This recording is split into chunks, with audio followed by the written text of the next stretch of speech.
Good evening. I call the City Council workshop of October 15th, 2024 to order. Please stand for the Pledge of Allegiance. Councilor Walker. I pledge allegiance to the flag of the United States of America and to the republic for which it stands, one nation, under God, indivisible, with liberty and justice for all. Thank you. You may be seated. Madam Clerk, call to order. Councilor Credo. Present. Councilor DeJeuffoy. Present. Councilor Horn. Here. Councilor Fitzpatrick. Here. Councilor Fontenot. Present. Councilor Herman. Present. Councilor Carolian. Present. Councilor Richardson. Present. Councilor Sullivan. Present. Councilor Turner. Present. Councilor Walker. Present. Deputy Mayor Hammond. Present. Mayor Callahan. Present. We have a quorum. Okay, public input. Please come up, state your name and address in 5 minutes. Just excuse me for a second. I gotta grab something. It's going to get the clock.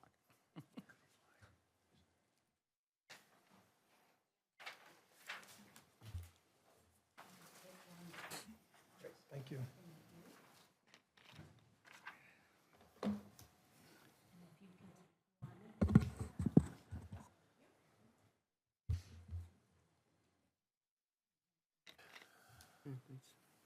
Give you this. Take one and pass it on.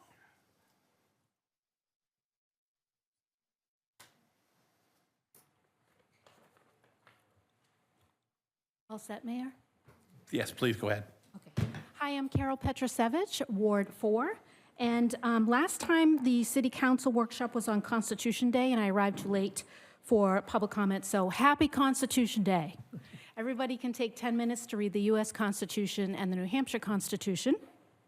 And as you know, the U.S. Constitution has a small number of enumerated powers granted by we the people, and the New Hampshire Constitution has many more enumerated powers. Even the Rochester City Charter spells out a framework as to how it shall be run. All three republics have something in common: to protect each citizen's inalienable rights. The city of Rochester demonstrates they value the public's interaction to engage civically. The city offers a free course called Civics 101 and also has City Chat once a month at the Community Center for further engagement. The city also emphasizes community building in events such as the Lilac City Family Fun Festival and Memorial Day Parade. The city of Rochester understands the definition of duty. Citizens must participate in the constitutional republics, and that's why I'm here speaking tonight. Reviewing the past city council meetings, I have found a common thread and need to share a picture that is being portrayed. This started in January.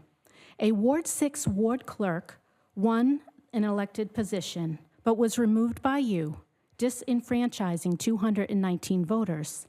The city attorney told you the winner's oath was not valid because it was not the oath the attorney modified. Usurping authority to rewrite the oath is unlawful and unconstitutional. There is no way, nowhere in the city charter, in the New Hampshire Constitution, or in the New Hampshire statutes that grant anyone the authority to change the oath prescribed by law.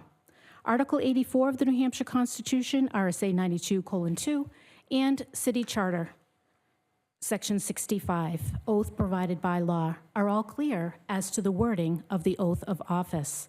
The same usurpation happened at the past city inaugurations, and going forward, I look forward to hearing the oath prescribed by law.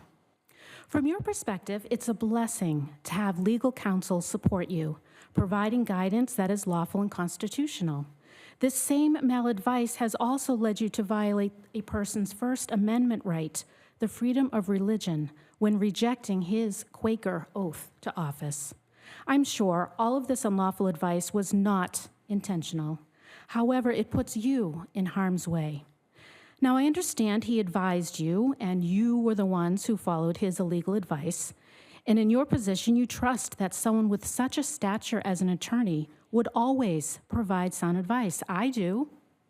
To whom much is given, much is required. George Mason reminds us that no free government or the blessing of liberty can be preserved to any people but by a firm adherence to justice, moderation, temperance, frugality, and virtue, and by frequent recurrence to the fundamental principles. Chief Justice John Jay said it best: Every member of the state ought to diligently read and study the Constitution, teach the rising generation to be free. By knowing their rights, they will sooner perceive when they are violated and be better prepared to defend and assert them. When we read and study the constitutions, we would know when advised if the guidance supports or violates these fundamental principles. But all is not lost. I don't know how you plan to rectify the harms created by the unintentional mistake when removing Ward 6 clerk. I could offer you to follow Ben Franklin's advice. During the Constitutional Convention, Dr. Franklin reminded all of what recently transpired in that very room, Independence Hall, during the Declaration writing. They started every session with an appeal to heaven, asking for God's intercession and guidance. So, at the Constitutional Convention, they also added prayer back in and asked for God's intercession. And you can do the same, because He can do all things. Also, each republic comes with constitutional arms, ways for each republic to defend against any usurpations. Section 16 of the City Charter of the City Council empowers you with your constitutional arm in writing only can request to the city manager removal of employees. In summary, you are empowered to use Section 16 of the City Charter for usurping authority to rewrite the oath of office and providing wrong legal advice that actually promoted lawsuits against the city for violation of oaths, freedom of religion, and disenfranchising voters. For promoting the wrong atmosphere by hurting the city's reputation of community building, such as the zoning board September 11th meeting regarding the fairgrounds, by bullying the zoning board, yelling that they have no choice when in fact they do have a choice. You have 10 seconds. And for making your job difficult by being a good steward of taxpayer finances due to the need to fund unnecessary legal fees. By contracting out the legal position, you can empower yourselves and city manager to Thank you. succeed. Thank you.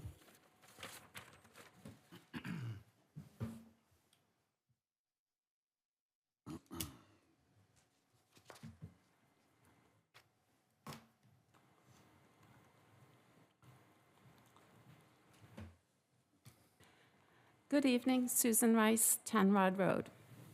Well, it certainly has been interesting the last few weeks in our city and the topics of discussion. The mayor's visionary leadership once again prioritizes his agenda on such topics as weeds, and not the ones that you smoke, recreational vehicles, and finally, rat patrol. When it comes to accessibility and responsiveness, where was our mayor during the last police commissioners meeting? He had time during his day to attend a groundbreaking ceremony, but he could not afford a few minutes to welcome a new police officer to our community or to be present for the presentation of the Red Haze Award. How do those optics look? Yes, everyone gets very busy, yet we have a deputy mayor and the entire city council, and yet not one of you, not one, could spare 10 minutes. That is pathetic, especially when this department, probably one of the most critical departments in our city, is having issues that you could not lend a little support and encouragement to. City manager, where were you? The message was clearly sent by this administration and this city council that you don't care. So I will offer another thank you to the police department and commissioners. I had requested pedestrian signs for the North Main Street area. To my complete surprise, within 48 hours, they were installed. Thank you, Chief Boudreau, and everyone involved. Where is your empathy and compassion for the city, Mr. Mayor? Do you understand the diverse needs of our community? And by that, I am referring to RAMA. For over 100 years, this has been a tradition in our city, and yet for several years, the city has worked against this organization. It is time to stop this, S-T-O-P this. The rumor mill is swirling that codes and ordinances will be working on this issue. But something tells me that your hatchet will strike. I sincerely doubt you will keep an open mind on this subject. So my challenge to you is to prove me wrong, Mr. Mayor. Several months ago, I asked about the $1.75 charge on the trash bags when delivered to Waste Management. I specifically asked where this money was going, and I never really got the answer. Does it go into a separate non-lapsing account, the cookie jar, or to Waste Management? Why can't you answer this question? I spent a few minutes going over some past meetings, and a few things popped up. The new roundabout over by Sig Sauer. I have not waded through all the piles of financial mumble-jumble, but I am curious. Is this on budget? Are there any issues? And will it finish on time? The city took a lot of heat regarding the last roundabout, and I am hopeful that we will not repeating the same issues. And our old DPW sadly has been knocked down and hauled away. RFPs were received, yet I can't find any official presentations or recommendations on what will be done and if it's been announced. Why? Did you hope that we would all forget about it? In closing, I understand a presentation will be done or be made soon about the parking in downtown. Another set of directives that will go unenforced. How many months has it been since the last parking ticket was actually issued? Once again, we struggle with filling those positions. The best laid plans will never work if they are not enforced. Honestly, I don't think that there is a huge parking issue in downtown. There's just one simple thing that needs to be done, and that's enforcement. Thank you. Thank you.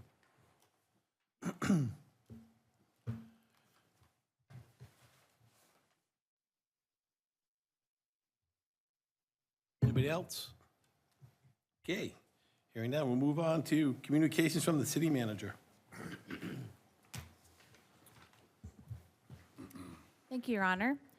You received one submission of online public input from a Catherine B. The subject is sidewalks. I have a few items for you this evening under my report. The first is that on Saturday, October 26th, from 10 a.m. to 2 p.m., the Rochester Police Department and the U.S. Drug Enforcement Administration, or DEA, are hosting Drug Take-Back Day. Pills can be brought for disposal to the Rochester Police Department on this event at 23 Wakefield Street in Rochester. This service is both free and anonymous. Additionally, the DEA will collect vape pens or other e-cigarette devices from individual consumers on Take-Back Day, and only if the batteries are removed from the devices. Please note that sites cannot accept liquids, needles, or sharps on Drug Take-Back Day, only pills or patches. For more information about prescription drug disposal or the October 26th Drug Take-Back Day event, you can visit deatakeback.com.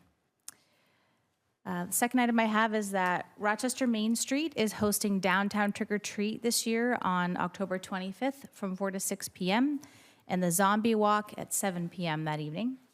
And zombies will be taking a new route this year from the Citizens Bank parking lot to Bridge Street, around River Street, and then back to North Main Street. I wanted to add for information that more information on the former DPW facility property will be forthcoming probably November, December timeframe.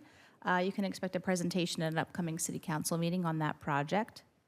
And the last item I have is that we would like to take a moment to recognize our Adopt a Spot program volunteers. We should have 2 of them present this evening, and we have some certificates to recognize those folks. So what we'll do is we will recognize those that are present, and then I would like to take a moment to go through those who could not make it this evening.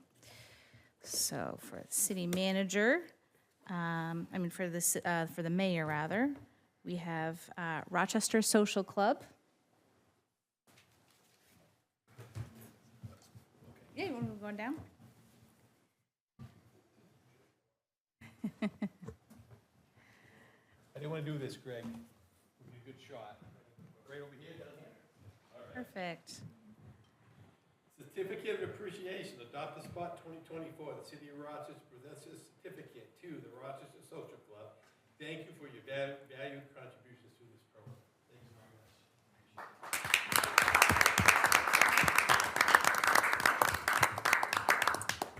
And then we also should have Monarch School of New England. Are they present this evening? Excellent. And the Monarch School of New England is celebrating their 50th anniversary this week as well.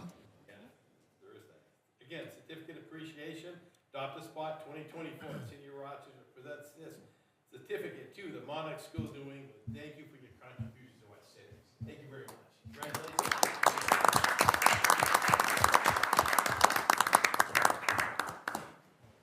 And those who could not make it this evening, we would still like to recognize Albany Engineered Composites, Rochester Assessing Department, Becky Warburton, Blue Seal Feeds and Needs, Brian and Jenny Brown, Community Partners, Daughters of the American Revolution, the Dumont Family, Eastern Propane, Elf's Landscaping, First City Cars and Trucks, Junior Troop Number 12005, Lars Heating Systems Company, Nancy and John Paradise, the Planning Department for Rochester, Plants Land Care and Rochester Fire Department, Rochester Democratic Committee, Rochester Elks Lodge BPOE number 1393 and Rochester Emblem number 40, Rochester Grange number 86, Rochester Main Street, the Rotary Club of Rochester, New Hampshire, Service Credit Union Rochester Branch and Service Credit Union Walmart Branch,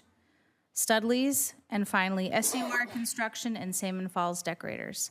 Thank you to all to your hard work and helping beautify Rochester.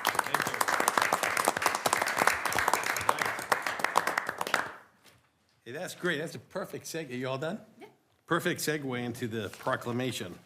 Extra Mile Day proclamation. Whereas Rochester, New Hampshire is a community which acknowledges that a special vibrancy exists within the entire community when its individual citizens collectively go the extra mile in personal effort, volunteerism, and service. And whereas Rochester, New Hampshire is a community which encourages its citizens to maximize their personal contributions to the community by giving of themselves wholeheartedly and with total effort, commitment, and conviction to their individual ambitions, family, friends, and community. And whereas Rochester, New Hampshire is a community which chooses to shine a light on and celebrate individuals and organizations within its community who go the extra mile in order to make a difference and lift up fellow members of the community. And whereas Rochester, New Hampshire acknowledges the mission of Extra Mile America to create 550 extra mile cities in America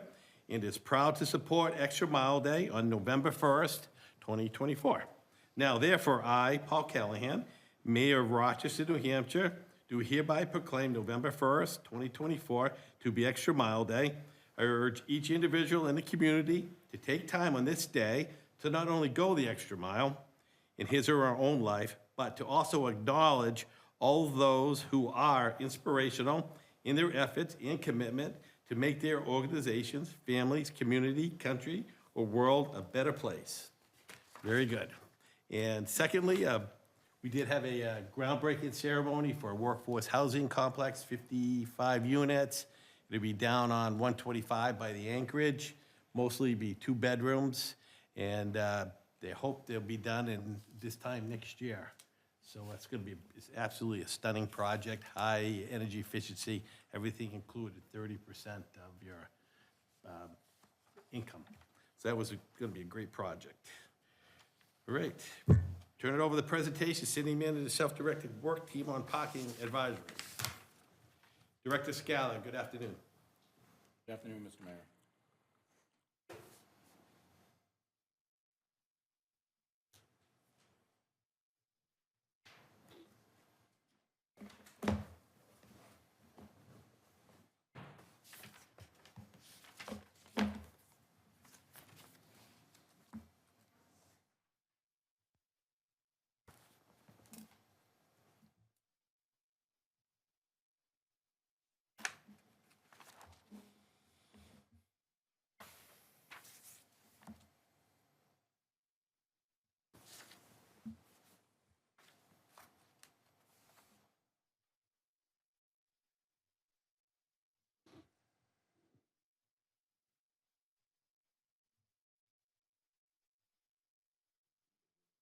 It's up there. It's up there.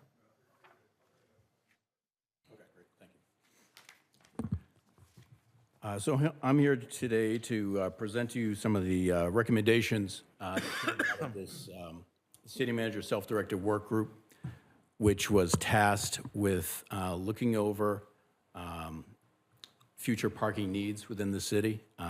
This stemmed from the 2 studies we had done by Stantec. And so the first one was done in 2021, the second one in 2022. The team consisted of a representative from DPW, Planning Department, the Police Department, Economic Development, the Rochester Economic Development Commission, and a downtown business owner. So some of the topics that we discussed, it involved pretty much everything involving parking in the downtown. We kind of looked at the area. We looked at the reports and what they said about the density of the parking at different times, different days. We discussed the possible rates, types of payment processes to use, the inclusion of full-time kind of permitted spots, increase in fines or fines in general, winter parking needs, and the time frame of the rollout. So we looked at all these things. We discussed these things. We had multiple meetings and got input from all and came up with a series of recommendations. So out of the Stantec parking studies we had done, the first one was a capacity study. Most notably, what came out of that was the 735 spaces that we have downtown that we control. And now that's even more with the addition of the 60 Wakefield lot, the old Ben Franklin. And they came through with a variety of recommendations, but most notably, they said that we had capacity to handle the needs we have and will have in the future. We just don't control them properly. We don't have a parking demand strategy that that's able to control what we have.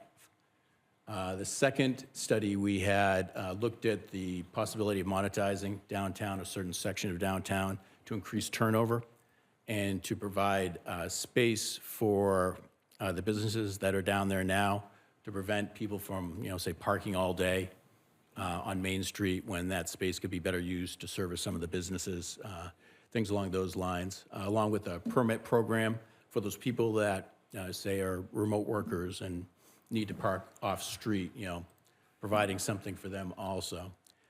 And also the creation of like a committee, a parking commission, that sort of thing to monitor everything overall. So some of the considerations we had entering into this was the continued commercial growth and demand for downtown parking. I mean, as you can see downtown, we've had numerous new businesses open recently.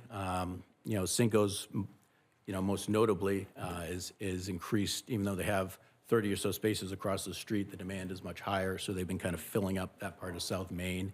But we're also going to have a Thai restaurant opening. We have another business opening in the Salinger building. We have Natasha's Sweets and Treats on Hanson. And not to mention some of the kind of the businesses that have opened over the course of the last few years. If you compare what our downtown looked like 5 years ago to what it looks like now, we have just a few empty storefronts. 4 of those are new, created through the Howard and the recent 77 North Main, the old Bennett building, that recently received its COs for the 6 units in that. So, I mean, we continue to grow. We continue to have a need. We also considered the renovation of the Union Street lot, scheduled for sometime next spring. That will be shut down for, 8, 9, 10 months or so. And we had to figure out a way to kind of replace those spots because that's the major parking lot downtown.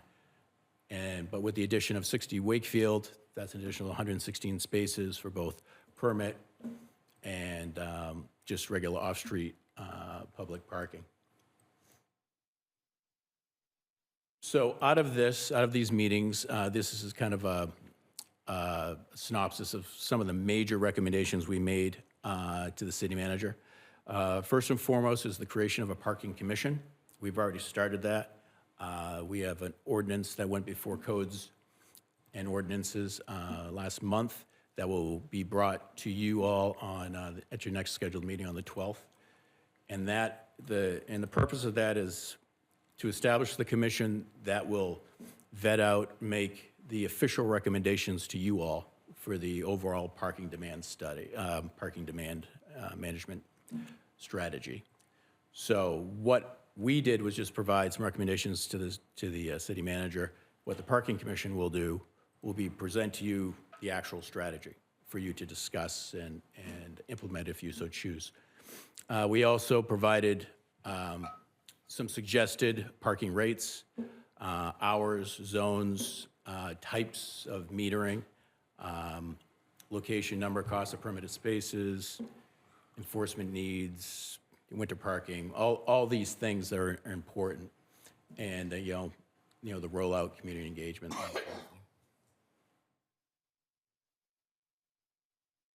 So this is just a couple of GIS maps that we created. The one on the left shows all the parking in downtown. The blue are lots that we control. The yellow are kind of the on-street parking that would qualify for maybe hourly sort of thing. The right side is the 60 Wakefield. That's a mock-up of, actually it gets striped today, so that's pretty much what it looks like. That we propose to be a mix of both regular hourly parking and permitted parking. And these are just some areas outside the immediate downtown that we're targeting for possible permitted locations. Right now, it's roughly 271. We do have a new lot that's going to be created in Liberty Street as part of the Woodman Betterment Project.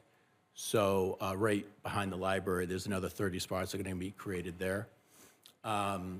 We're proposing, just rolling out about 100 or so spaces to see what demand is and to see where there's a need, where there's not a need, that sort of thing.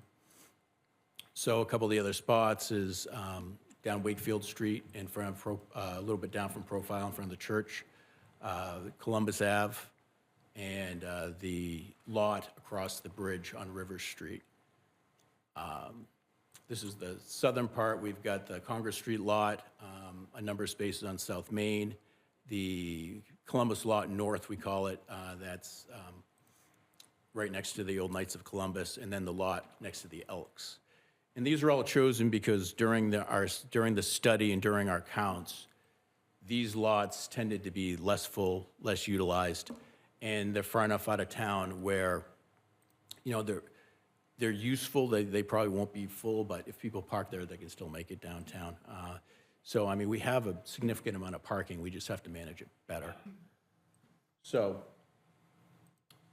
that's just my short little brief on what's happening. You're certainly going to be seeing more after the establishment of the Parking Commission. They'll make this a little more concise and permanent, and they may change some things, they may add some things, and then that would come back to you, certainly for review. Questions for the director? Councilor Sullivan. Thank you, Your Honor. It was a great presentation. I will say that when I reviewed this before, I was shocked that I didn't realize that North Columbus was a city parking lot. Usually pretty empty, so. This group, did it do anything to look at like a revenue versus expenses, or was just general concept?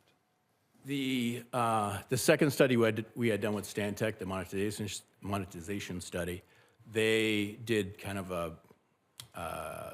like a prospectus of what we could take in conceivably versus when the break even was. They put it out to 4 or 5 years, that it would be self-sustaining. I think their number was a little low. I don't think they took into account like the demand for permitted spaces, that sort of thing, and the increased enforcement we're going to have. We had a new traffic parking enforcement officer started last week. And we have another one that there was an offer put out to, and we're looking to fill that position. But we're looking to get at least 2 to 3 to stagger so that we have coverage throughout the whole day. So there's going to be an increase there and that sort of thing. But Any other questions? Where did you come up with the numbers for monthly fees? How'd you come up with those numbers? in the monetization study, it did a survey of our surrounding area, what they charge in Dover, Portsmouth, Concord, Franklin, Claremont, and they range anywhere from $10 or $15 up to $100, depending on the type. Like if you have a covered space in a garage in Dover, I think it's 55 right now, but it's about to go up. So we kind of looked at that, and the way we looked at it was, the closer you are to downtown, just put a pin in downtown, and the closer you are, will be more expensive because it's the most convenient, and it's probably the higher demand. And as you get further and further out, a block or two out, then those would be a little less, like in the $25 range or whatever. But once again, those prices will come to you from the commission. These are just suggestions we made based on the numbers we had. Sure, and another quick follow-up. I appreciate the team composition. I know you had a downtown represented business owner. How'd that conversation go about monitoring parking downtown? What's your gut feeling from the businesses? There's always that hesitation. There's always that, will this affect people's desire to come downtown? But, as the downtown fills and as we have more and more draws, essentially, she was fine with it. More concerning was availability and just the timing of it and this and that. So, but no, she was supportive of and thinks that in order to get the proper turnover of Main Street, we do need to start controlling it better. Do you feel that's a consensus of the businesses downtown? She spoke with a number of the businesses and I've spoken to a number of them too, that are very excited to see it happen because we do have a lot of lurkers downtown that for a number of years, they perhaps weren't getting ticketed as much as they should. And so they just got into the habit of just parking in front of their businesses or parking in front of the place of work. And now it's going to force them to find alternatives because there will be places where people can park for free. They won't be downtown. They'll be further and further out. There'll be places where people will park, they can park for more than 2 hours or 3 hours for free, but they won't be downtown. So, overall, she could see the benefit and was supportive. Yeah, see somebody's hand up there, Councilor Fontenot. A quick follow-up on that. Thank you. So until this is actually rolled out and in place and et cetera, has there been talk about increased enforcement in the like on North Main Street to stop vehicles from parking there all day long? Or? Yeah, I'm not sure of the status of our new officer. I believe he has to go through some training, but we do have one who started last week. So he will be doing the rounds that our previous officer used to do to start that process. Because it is all about the enforcement. Thank you. Very good. Right. Thank you, Director. Thank you. Thank you very much for the presentation.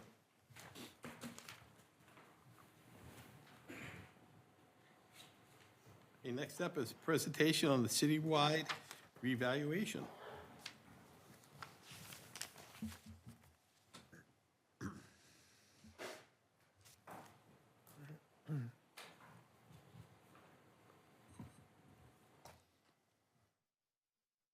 Thank you for having me here tonight. Mary Beth Walker, I'm the interim assessor. And this evening, I wanted to talk to you about the 2024 revaluation. And this is to give you more information and to give the public more information, as there's been a lot in the news recently about other communities that have performed a revaluation this year. The city of Rochester has not done a revaluation since 2024. And so It is a mandatory state law that we do a reevaluation at least once every 5 years. And when you wait 5 years, as we have done, the change in the market is dramatic. So what we're going to end up having is a increase in values that may or may not surprise people. So first off, what is the point of a revaluation? During the revaluation, we'll be updating all of the values throughout the community. So that will be all commercial values, all residential values, and all of our exempt values. And the question would be, what is the market value as of April 1st, 2024? And that is what our team has been trying to determine. There's a process that we have to go through to do this, and part of that is to measure and list all of the properties that have sold. And we've gone all the way back to April 1st, 2023 for the residential, and we've gone back 2 years for the commercial, at least to start our initial study.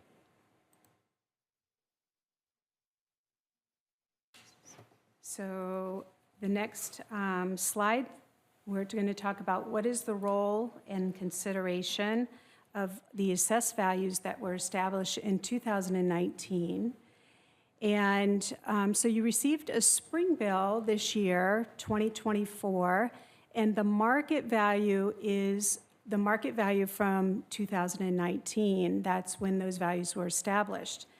If you had any permits or work done on the property or subdivisions or mergers, et cetera, between 2019 and springtime of 2024, your values would have changed. The values that were established in 2019 will have no bearing on the reassessment for 2024. We're literally recreating all values for the 2024 market. And so the old values are not used. In other words, we don't take what is the old value and then increase all properties by 20% or 40% or 50%. We take the different types of properties and we do a statistical study on them to determine what their new values should be.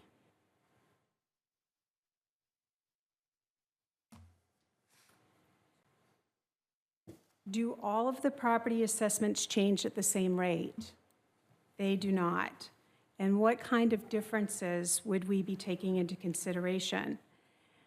If it's a residential property, we're looking at what is the use. So is it a condominium? Is it a single family, a duplex, a triplex, et cetera?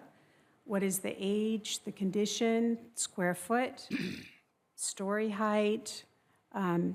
What is the total living area? And where's the location throughout Rochester?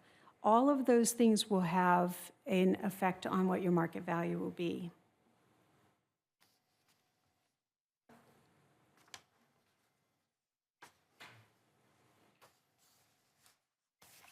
So we're using what's considered to be a snapshot in time. So we're looking at a value of April 1st, 2024, and that's important, and I could say it a million times because when you have a bank appraisal done, it's based on the date that the person went out there typically. And for the assessing office, we always use April 1st. That's the state law, and that's what, so April 1st of 2024. And then again, just to reiterate, we are using sales in a certain time period to determine those values. And so anytime you take a segment of sales, then you could move it to a different time period and your values would be different. So these are the time periods that we're using at this right now.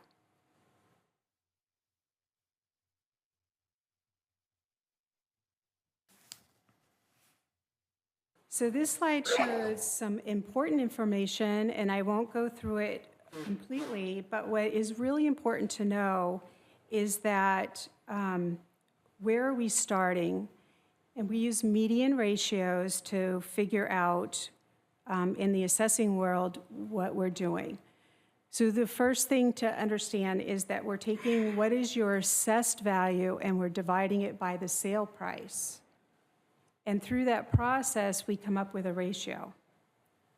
And currently, before we start, our single-family homes are at 55% of market value, and we have to bring them up to 100%.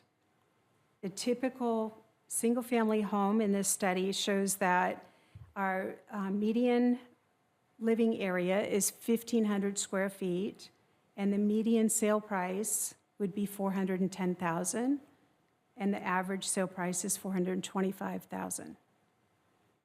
Single-family mobile homes, important to know that we're starting out with 37% of market value, and the double wide at 52%.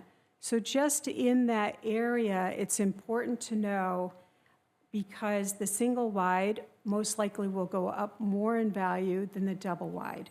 So this is the point of showing you this slide, so you have an understanding that not all property types are going to change at the same rate.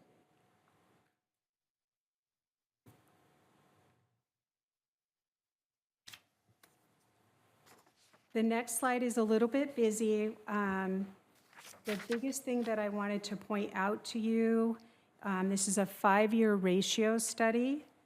Right now, using the 498 sales that we would have in this ratio time period, we are at 52% of market value, and I need to bring the community up to close to 100% of market value. So the assessments are going to change considerably. Last year, we were at 58% overall, the year before 64.3, et cetera. So that kind of shows you the progression starting at 2020 all the way to 2024, how the market has moved in the last 5 years. If you go down the right-hand column, that shows in this ratio period, which the ratio period is from October 1st of 2023 to September 30th of 2024. That is the time period that the state of New Hampshire will be using to determine what our median ratio is. Going down the list, overall, we're at 52% of market value. Our single-family homes are at 54%. The condominiums are at 48%. Manufactured homes in general are at 47%. Commercial land and building, 71%. And our vacant land sales are at 43%.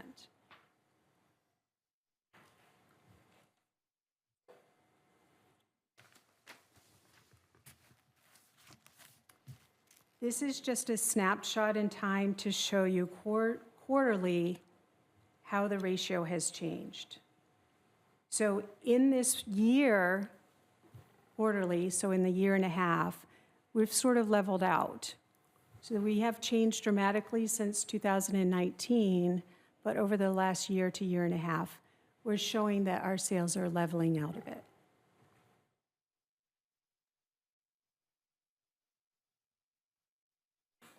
This slide is to show you just in different ways that we try to make some determinations on value. On the left-hand side is your year built. And what this shows is that the older homes are actually selling for more in comparison to the 2019 values for homes. And it's pretty consistent.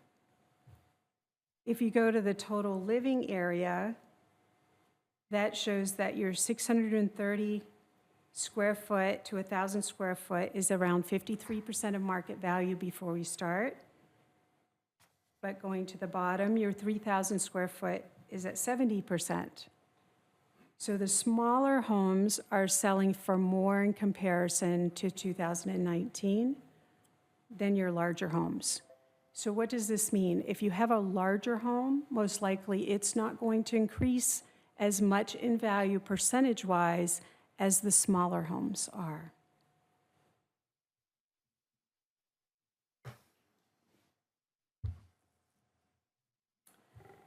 Once we've completed the revaluation, which we hope to have completed towards the end of November, sooner if we can, but that's our deadline or our date that we've set for ourselves.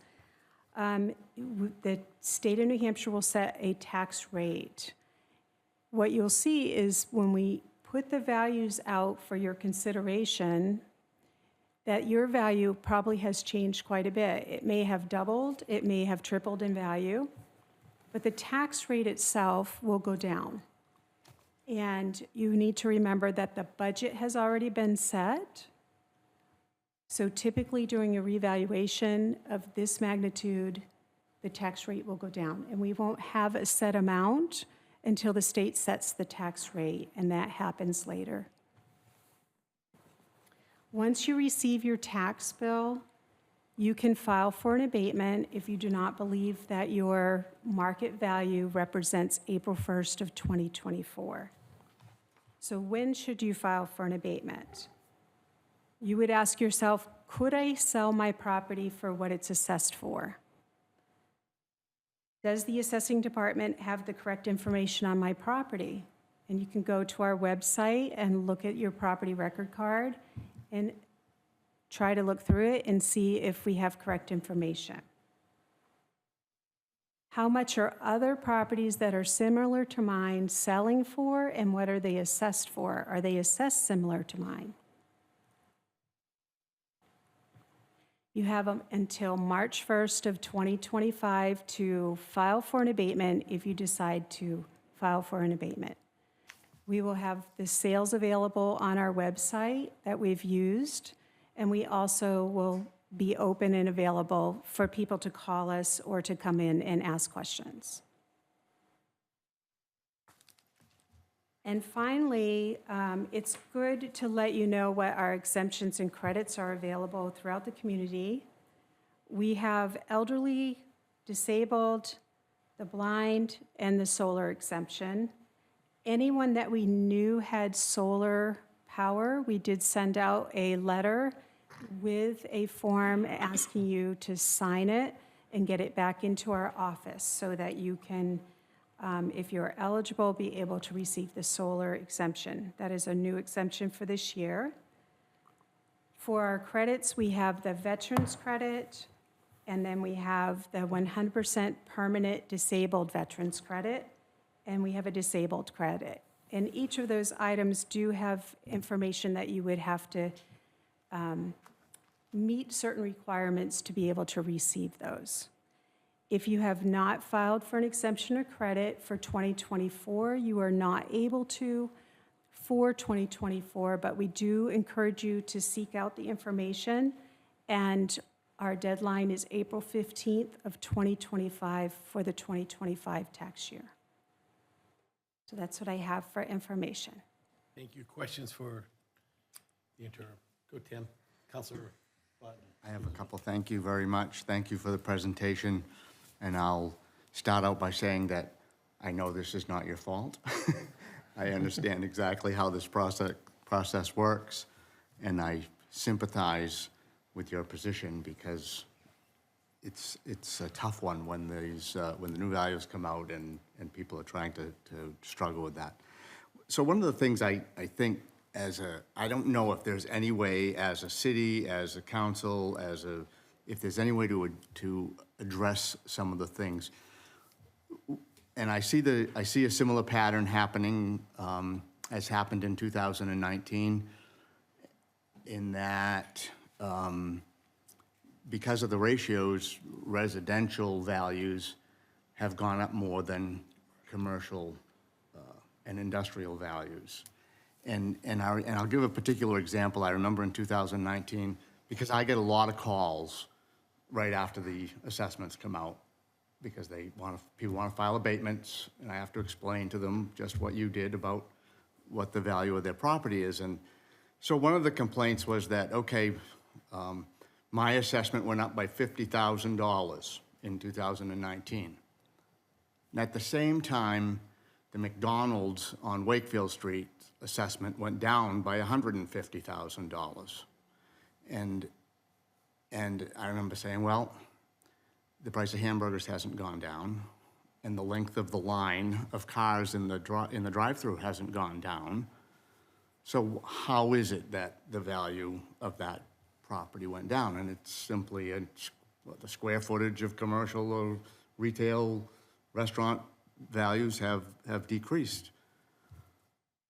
But one of the struggles is that, as my years on the planning board, we were always told that our goal is to attract commercial and industrial users into town because they offset your tax base. They build these big expensive buildings, they pay good taxes, and therefore that offsets the residential tax base.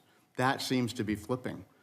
If residential tax values are increasing, residential values are increasing, and commercial and industrial property values are decreasing, suddenly the residential user is offsetting the tax base for the commercial industrial user. And so, I'm not sure how that then helps the city. But one of the other pieces that I was thinking of on page 26 it's 26 in our booklet at least, where it talked about the year built, those ratios, and then the total living area ratios. And so 630 square feet to 999 square feet, the ratio was 0.53, whereas the 3,000 to 3,600 square foot home, the ratio was 0.7. So the difference between the 1,000 square foot home in today's market is in the $300,000 to $350,000 value range, and the 3,000 to 3,600 is in the $600,000 to $800,000 value range, just as rough numbers. The problem is that in a city like Rochester, when I list a home at $325,000, I immediately have 50 showings and 15 offers. And when I list a home at $650,000 or $700,000, I have a few showings and hopefully a couple of offers.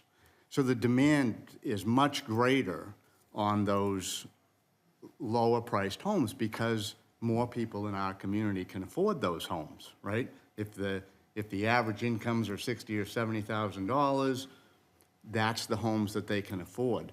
And yet, in this scenario, they are going to take the brunt. They are going to pay the brunt of this revaluation. Their valuation is going to go up by 47%, while the person that bought the $700,000 home, theirs is only going to go up by 30%. Not your fault, obviously, but I'm wondering how do we address that? Because it's not, in my mind, it's not that smaller, older, rougher condition, $300,000 home, the reason its value has gone up is simply because of demand. And how do we address that? How do we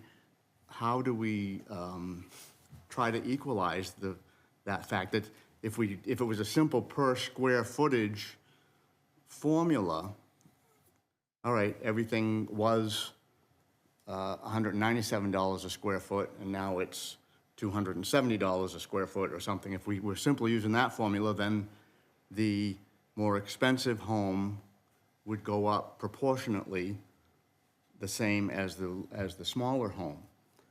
But it's not going to, according to this chart, unless I'm understanding that wrong. The smaller home is going to go up significantly more per square foot than the larger, more expensive home. And it doesn't seem like an equitable situation. So I'm not sure if there's any way that through the city, through assessing, we're able to make any adjustments into that or not. I just see this as I see the burden of this going on those that can least afford it. They've already taken the burden on the property values and, on the trying to buy the properties, and now they're going to get hit with that burden in the tax assessments as well. So a response for that? I know it was a lot of comments. So my response to that is you are very correct in how the market has changed. Because my job is to achieve market value, equity across the board, that would mean that I need to achieve market value for those smaller homes, the same as I need to achieve market value for the larger homes. So it is correct that the larger homes are going to go up percentage-wise less than the smaller homes because we are trying to achieve market value. There is nothing in the law that allows me to look at who's living in those homes, who can afford the change. Unfortunately, the situation that I'm in is to purely address whatever the market value is and bringing the assessments from where they were 5 years ago, or the spring bill, if you're looking at it that way, to market value now. And with that, it's not just the smaller homes, but that is why there's going to be such a large shift for mobile homes. If someone could not afford the single-family home on their income and in these economic times, then they may buy the mobile home so that they could live in Rochester. And it's not just Rochester. The changes are the same in all of the communities that I've done revaluations in the last 2 years when it hasn't been done in 5 years' time. But there isn't anything that allows me as the assessor by law or the council that I know of to change that. There's a assessing standards board and state laws in New Hampshire that dictate what we have to do to change the values. Thank you. Just something I want to add to what Councilor Fontenot said. In our next presentation under tax deed payment plan, we're going to address some of those concerns that you just brought up. So I appreciate you bringing it up. Thank you. Councilor Hammond. Yeah, I just want to clear something up in case some people are confused. April 1st is the date the state says is the date of the valuation. Correct. That's not the cutoff for the reevaluation to be performed, am I correct? So if I have April 30th, I start construction on an addition, and it finishes in May, I get my CO in May, June, whatever, for that addition, that will still come under the reassessment. Is that correct? That is not correct. That is not correct. So our deadline for permits is April 1st. If a home was partially complete on April 1st and it's been completed since then, we would continue to assess it as if it's not complete. It's what percentage is there as of April 1st. If you received a permit to put a shed up on July 1st and you put it up on July 30th, we would not be picking it up for this assessment. So that would change in 2025. We would go back out and revalue for April 1st of 2025.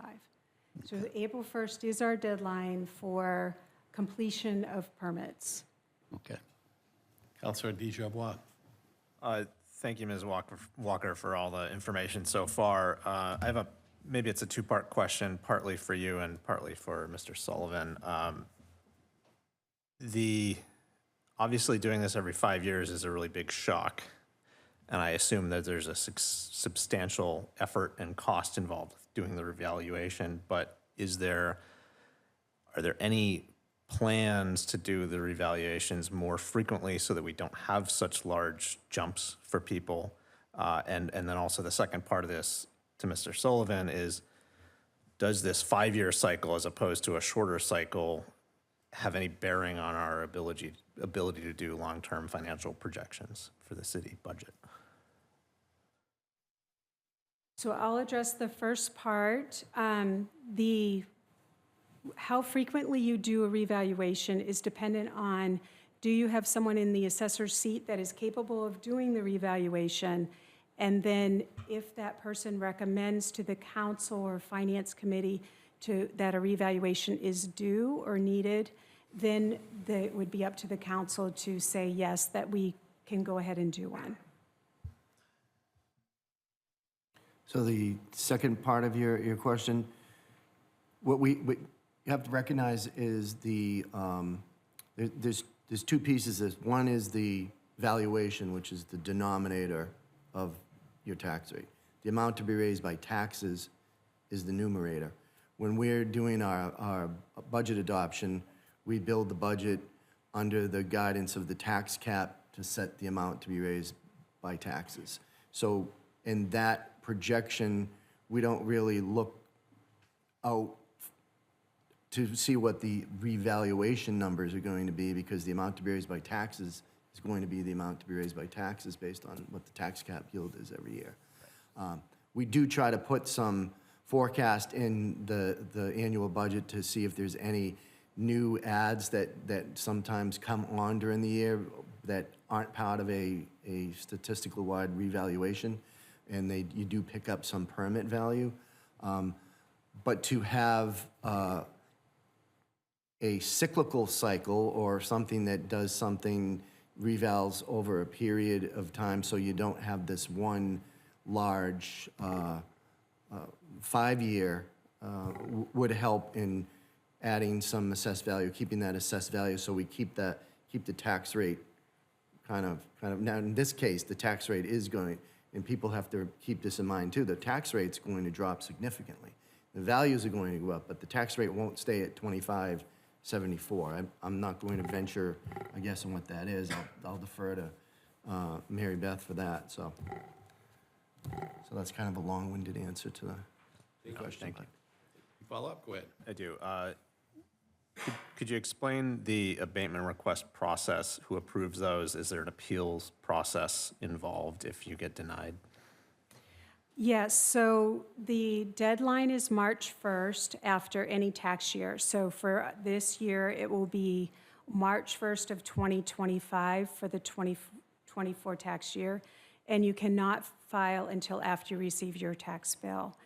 The assessing team, the assessing department, it will be a combination this year of both Corcoran Consulting and the assessing staff. We'll look at all of the concerns presented by the abatement application, and if there's appraisals presented or other information, we'll go out and do an inspection of the property and remeasure the property if it's needed. And then we have a response that's given. Our first response and recommendation is given to the Board of Assessors, and they would sign off on our recommendation.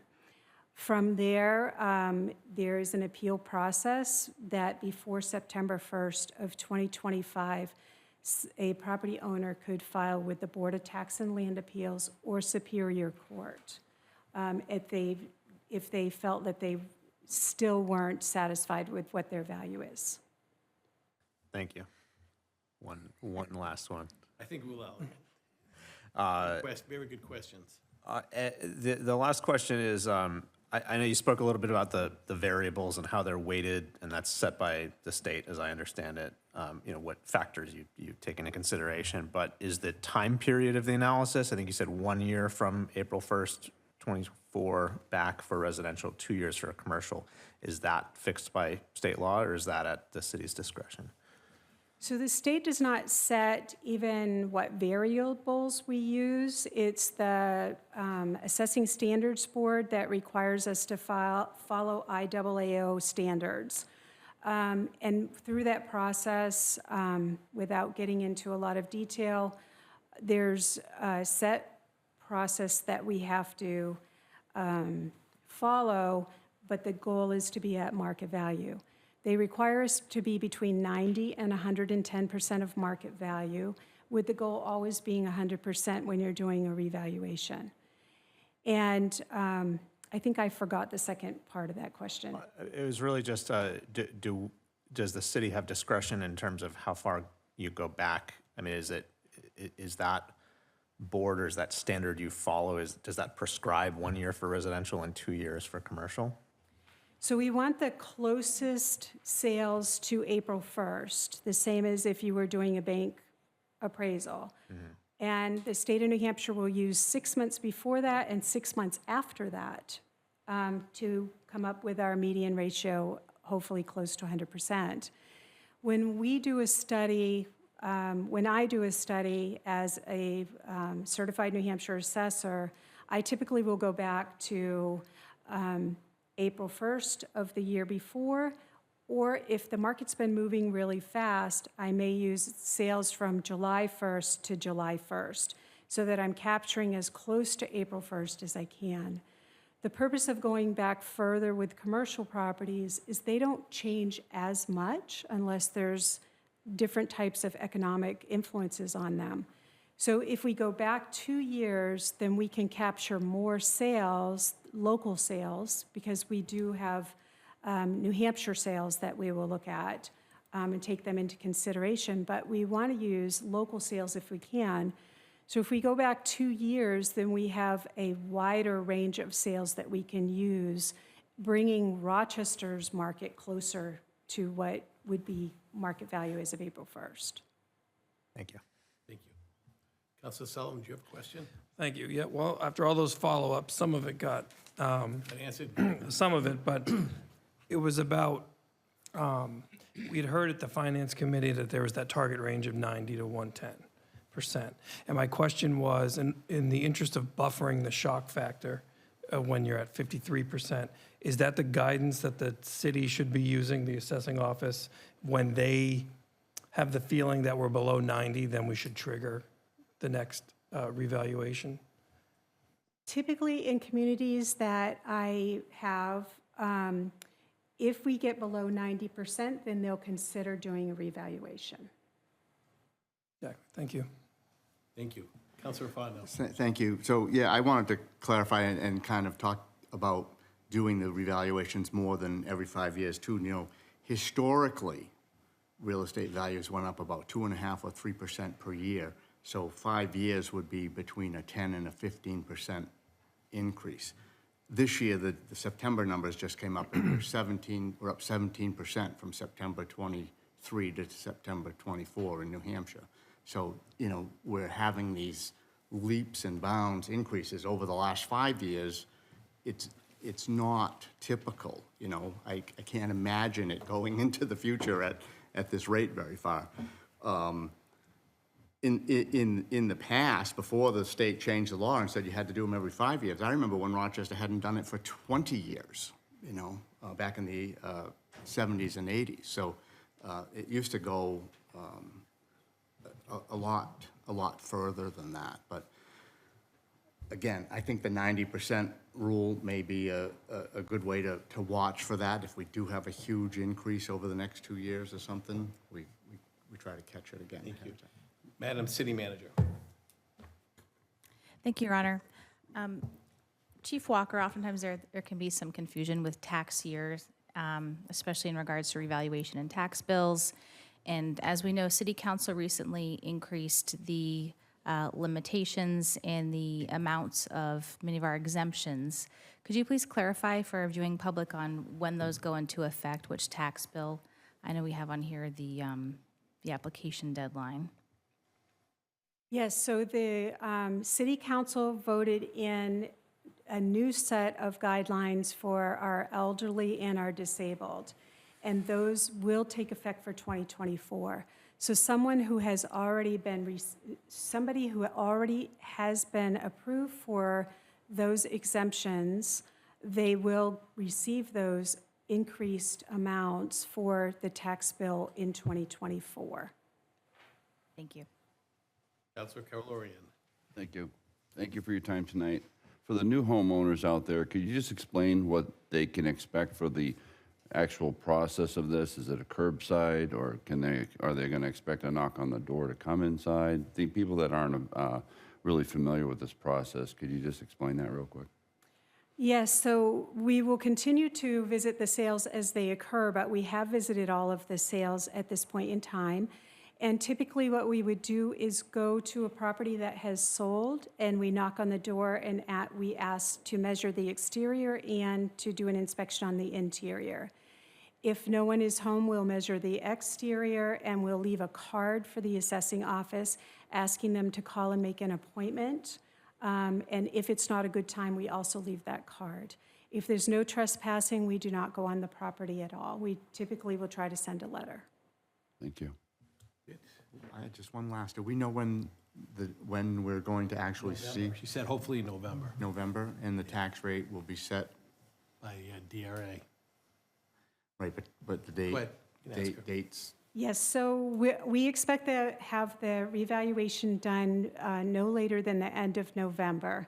And then there's forms that we have to fill in along with other forms that have to go to the Department of Revenue. And they will set the tax rate, and hopefully that will be set in mid-December, or towards the end of December. All right, that looks like Chief Walker, thank you very much for that presentation. I've heard so many great things about you filling in. Thank And you certainly was demonstrated today. Thank you very much. Thank you for your time. Presentation tax deed payment plan.